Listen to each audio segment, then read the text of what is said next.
명예전당 김철중입니다. 오늘은 유방암 치료의 세계적인 기준을 바꾼 유방암 명의 노동형 교수를 모셨습니다.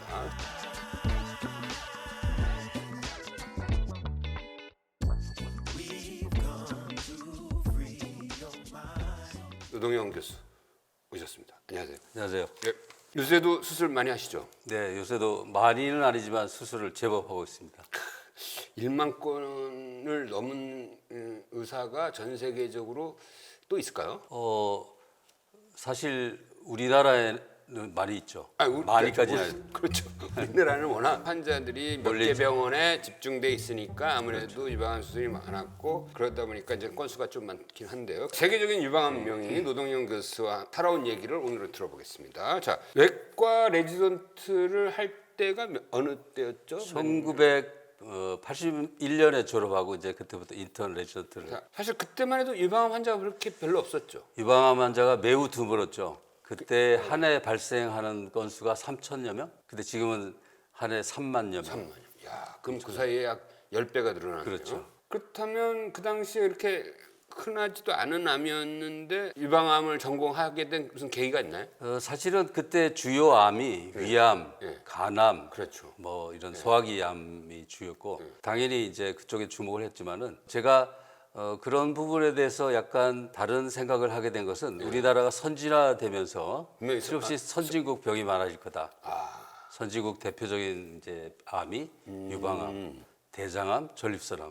지금 우리나라에서 상당히 많아지고 있죠. 그렇죠. 그리고 유방암은 그런 2000년대 들어서면서 급증하는 암이 됐고 제가 그걸 잘 맞췄다고 볼 수도 있죠. 그러니까 근데 그 당시만 해도 그렇게 아주 우리나라가 선진국이 될 거라고 쉽게 생각하지 못했을 것 같아요. 솔직하게 뭐 그런 계산을 한 건 아니고 굉장히 건수가 없어서 갑상선도 소기를 같이 했어요. 근데 이제 나중에 유방암만 하기도 바빠서 그럼 집중하게 그때는 유방외과가 있었습니까? 없었죠. 없었죠. 그러니까 유방외과가 없었기 때문에 그 전에는 뭐 저도 위암도 하고 대장암도 하고 이것저것. 간암도 하고 다 했었어요. 아, 그럼 우리나라에서 유방외과가 나온 게 언제입니까? 유방외과라고 나온 거는 2000년 들어서죠. 아, 그때는 이제 유방암 환자들이 워낙 이제 많이 생기기 시작하니까 이거 별도로 분리시켜야겠다. 그렇죠. 그럼 그 당시에는 어떻게 보면 이제 개척기를 이제 시작을 하신 거네요. 그래서 제가 제 1세대죠. 그 1세들이 모여서 유방암 학회도 만들고 저는 개인적으로 재단도 만들고 또 협회에서 큰 활동도 하고 그렇게 했죠. 그 당시에 그 치료법이라는 게 뭐 그냥 유방을 다 그렇죠. 제거하는 식이었죠. 지금 생각하면은 굉장히 엄청난 수술이죠. 암 자체를 네. 엄청나게 신체 큰 부위를 덜어내는 지금 같으면은 부분적으로 하는 네. 특히 연기암 같은 거는 암이 처리도 안 되는데 뭐 다 제거했죠. 연기암이라는 게 뭐예요, 도대체? 연기암이라는 거는 이제 암 자체가 이제 상피 해부학적으로 네. 상피에서 자라는데 상피 안에 갇혀 있다. 네. 상피 내암. 그 세포 단위 안에서만 있다. 그렇죠. 그럼 얘가 이제 연기라는 자라면서 세포막을 뚫고 뚫고 나오면은 그때부터 이제 일기가 되는 거예요. 그렇죠, 그렇죠. 연기하고 일기하고 참 차이가 있나요? 차이가 많죠. 그때부터는 일기는 본격적인 암이죠. 그럼 연기도 상피는 어차피 이렇게 대지암. 떼내긴 떼내야 되는 거죠. 그렇죠. 떼내긴 돼야 되는데 다른 암에는 연기란 말을 거의 안 쓰는데 유방암하고 자궁경부암 그렇죠. 쓰는 것 같아요. 자궁경부암 그렇게 쓰죠. 하여튼 그 당시에 그 이렇게 완전히 다 하는 제거하는 상황에서 교수님이 뭔가 새로운 치료법을 그때 좀 선도적으로 시작하지 않았어요? 대부분 그때는 미국이나 네. 뭐 유럽 일부에서 기술을 배우고 특히 이제 수술 후에 항암 같은 거는 뭐 거기서 완전 표준을 만들고 있을 당시니까 막 유방암 학회가 만들어지면서 보존술 다 제거 안 하고 부분적으로 그러니까 제거하는. 암덩어리만 그렇죠. 제거하고 그렇죠. 유방을 어떻게든 살려보자. 그렇죠. 예, 보존술을 그런 해보자. 이제 시작됐고, 시작된 거죠. 예. 그다음에 이제 에가부 임파절로 전이가 되는데 겨드랑이 쪽에. 예. 그때까지만 해도 전부 다 절제를 했어요. 암이 있던 없던. 아, 일단 무조건. 그냥 이 안을 그냥 완전히 다 긁어냈군요. 그렇죠. 암이면은. 근데 가만히 보니까 이게 예. 암에 전이된 게 그렇게 많지는 않더라 이거야. 그러면 왜 임파절을 무모하게 많은 해를 주면서 그 해란 거는 이제 팔의 부종이랑 그렇죠. 혹은 팔의 움직임에 뭐 림프 장애를 부종도 생기고 그렇죠. 막 줄 수가 퉁퉁 있어서. 붓고 막. 예. 그래서 제가 개발한 건 아니고 감시 림프절이라고 네. 이제 유륜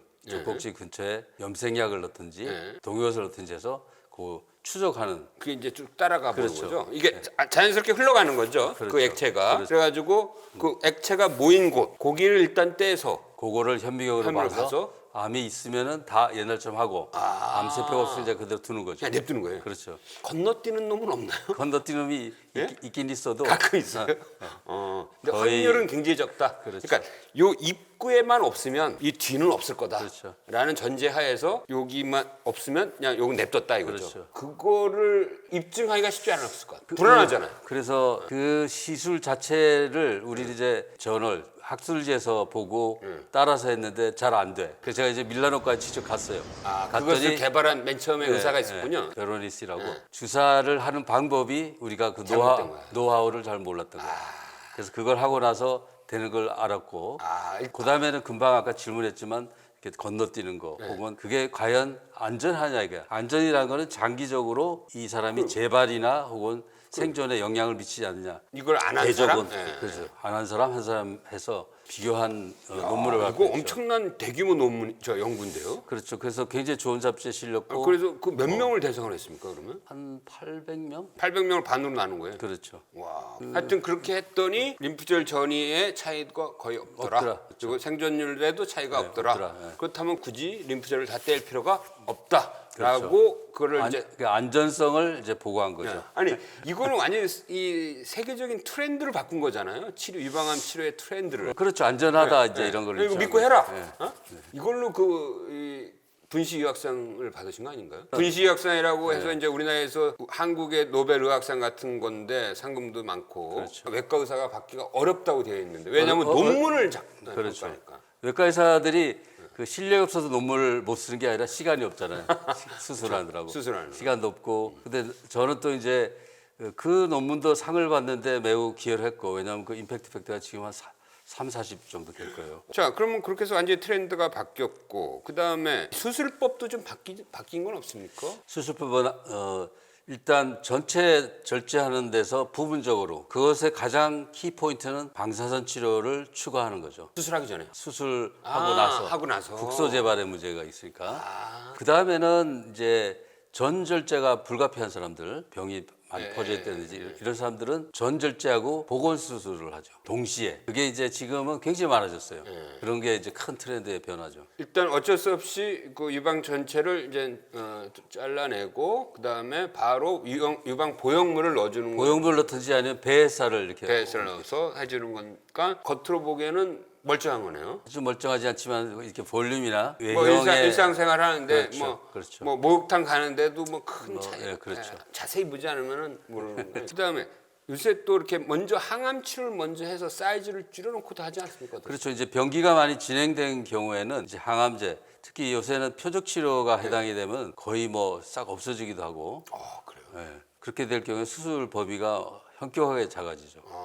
표적 항암제라는 거는 막 이 환자를 대상으로 유방암 변이를 막 일단 찾는 거를 먼저 하나요? 표적 항암제 대표적인 게 이제 허투라는 유전자. 이 사람이 허투 유전자 양성인지 아닌지를 먼저 그러면 허투를 공격하는 거죠. 허투건으로 공격하면은 그렇죠. 이제 이 암이 쫙 줄어든다 이거죠. 그렇죠. 굉장히 이제 거의 사라지는 환자들도 있어요. 예, 사라질 환자도 지금 한 40%. 와, 엄청난 건데요. 엄청나죠. 획기적이죠. 획기적인 거네. 그럼 그래도 수술을 하나요? 수술은 이제 영상이 다 그걸 대변하진 않잖아요. 비추는 거니까. 더욱이 한번 있었던 자리에 영상에서 클리어하다고 없다 이렇게 얘기가 말할 수는 없죠. 말할 수 없죠. 더욱이 MRI 같은 거 하면 또 더 네. 혼란스럽고 그래서 조직 검사를 확인하죠.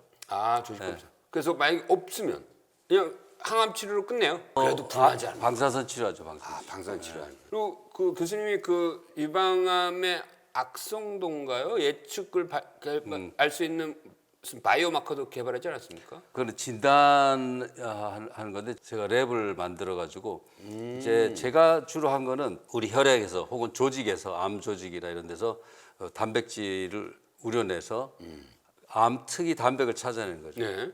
상품으로 나왔지만은 세 개의 특이 단백질을 정량을 해서 요게 암이다 혹은 정상이다를 하는데 한 정확도가 한 77%. 그러면 그게 피 검사를 할 수 있는 거예요. 그렇죠. 이제 우리가 영상에서 나타나는 놈을 암인지 아닌지를 이게 꼭 암인지 애매할 때 이 그렇죠. 검사에서 이게 딱 양성이면 그렇죠. 이건 암이다 생각하고 이제 접근을 하면 되는 거예요. 그렇죠. 또 어떤 경우에는 꼭 조직 검사를 해야 되느냐 안 해야 되느냐 그런 갈등이 있을 때 네. 보통 이제 그 카테고리 잘 아시겠지만 애매한 경우가 많잖아요. 그럴 경우에 굉장히 유용하게 쓸 수 있어요. 네. 지금 시중에 시판되고 있는 거. 시판되고 있죠. 그 많은 병원에서 지금 그 검사를 이미 시행하고 있는 거. 우리나라 제도상 식약처는 통과했지만 아직도 심평이나 이런 부분이 있어서 아직 신의료 기술 평가받고 있는 신의를 평가받고 있는 중이죠. 거. 우리 그 교수님은 그 전형적인 외과 의사인 줄 알았더니 그게 아니라 완전히 약간 연구 쪽에도 상당히 그 지나온 삶에다가 많이 투자를 하시는 거예요. 그렇죠. 600여 편의 논문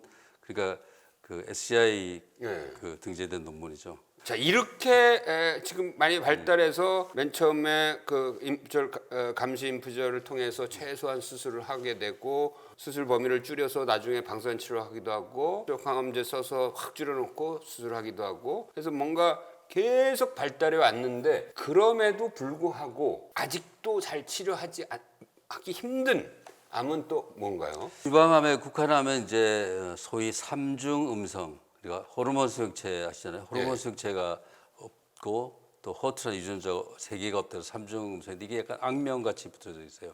그러니까 이게 어떤 뭔가 이게 타겟팅 치료를 할 수 있는 타겟이 3개가 다 없는 거예요. 그렇죠. 정체불명인 건 거예요. 그러면 그러니까 뭐 이제 약간 유전학적인 그런 어떤 특성을 지어놓은 건데 물론 그거는 우리가 수많은 유전자 중에서 그것만 찝어낸 거고 그걸 이제 패널로 여러 가지 펼쳐서 지금 뭐 찾아내보려고 열심히 찾아오려고 하겠죠. 지금 하고 있죠. 근데 하여튼 대표적인 그 3개 마커가 다 음성인 사람. 네.